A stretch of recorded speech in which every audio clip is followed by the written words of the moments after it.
Oke, baiklah rekan-rekan mahasiswa yang berada dimanapun. Nah, pada minggu yang ke-8 ini adalah minggu sesi terakhir ya.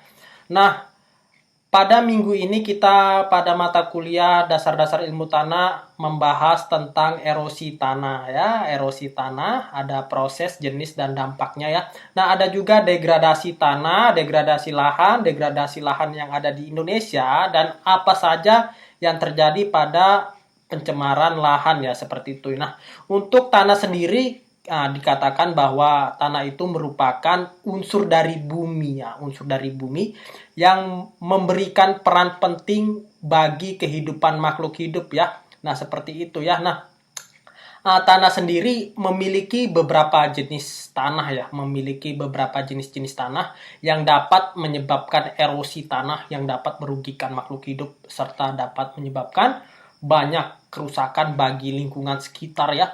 Nah, menurut faktor penyebab terjadinya erosi tanah dapat dibedakan menjadi dua jenis ya, yaitu erosi tanah akibat proses alamiah, yaitu merupakan erosi tanah akibat proses yang alamiah adalah erosi yang terjadi karena proses pembentukan tanah serta proses dalam mempertahankan keseimbangan tanah secara alami ya seperti itu ya. Kemudian sehingga erosi tanah proses alamiah hanya disebabkan oleh alam ya, oleh alam tanpa bantuan dari manusia seperti itu ya. Nah, ada yang kedua yaitu erosi tanah akibat ulah manusia ya. Nah, yaitu adalah erosi yang diakibatkan dari kegiatan manusia yang ditandai dengan terjadinya pengelupasan tanah ya, yang terjadinya pengelupasan tanah akibat dari manusia itu sendiri yang menyebabkan tata guna lahan yang menjadi buruk ya seperti itu ya. Nah, kemudian kegiatan tersebut misalnya apa saja dari yang diakibatkan manusia adalah melakukan cocok tanam ya, bercocok tanam tanpa memperhatikan aturan-aturan atau kaidah dari konservasi tanah ya seperti itu ya.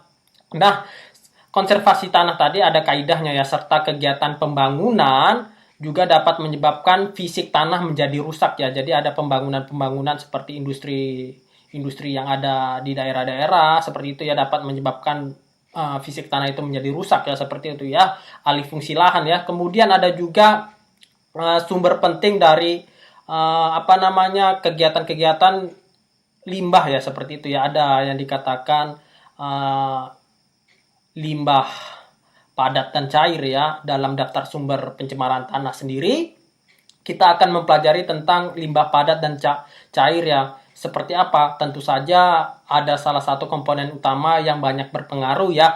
Dalam hal ini komponen utama tersebut tidak lain adalah limbah padat dan limbah cair ya. Jadi ada limbah padat dan limbah cair. Kemudian kedua hal tersebut dapat merusak banyak hal ya. Nah, dari limbah pabrik contohnya ada limbah padat yang dihasilkan dari pabrik, ada limbah cair yang dihasilkan dari pabrik ya seperti itu ya, seperti misalnya pabrik kelapa sawit ya. Pabrik kelapa sawit itu ada limbah padat ya. Limbah padat misalnya janjangan kosong ya seperti itu ya. Ada pasir, ada tanah yang terbawa ya seperti itu ya. Ada juga abu ya seperti itu ya, limbah padat ya. Ada serat ya seperti itu ya. Nah, kemudian limbah cairnya ada di kolam-kolam penampungan cair ya seperti itu ya. Nah, seperti itu ada limbah padat, ada limbah cair yang dihasilkan dari pabrik ya, industri pabrik ya seperti itu ya. Kemudian ada juga akibat dari pestisida dan pupuk ya dalam aktivitas di bidang pertanian. Contohnya ada dari aktivitas penggunaan pestisida dalam arti luas ya, ada herbisida, ada fungisida ya seperti itu ya. Nah, tentu saja sangat mudah atau familiar dengan adanya pestisida dan pupuk ya, terbuat dari bahan kimia ya atau chemical. Pada akhirnya pertumbuhan tanaman tersendiri dapat mungkin baik produksinya, tetapi dapat menyebabkan kerusakan lingkungan atau pencemaran lingkungan ya. Itu tidak disadari karena apa? Karena dapat menyebabkan pencemaran tanah ya. Hal ini sesuai dengan sifat bahan kimia yang sangat cukup ganas ya seperti itu ya. Kemudian ada juga pencemaran dari bahan kimia itu sendiri, yaitu sejauh ini tentu saja sudah banyak sekali bahan kimia yang masuk ke dalam tanah ya.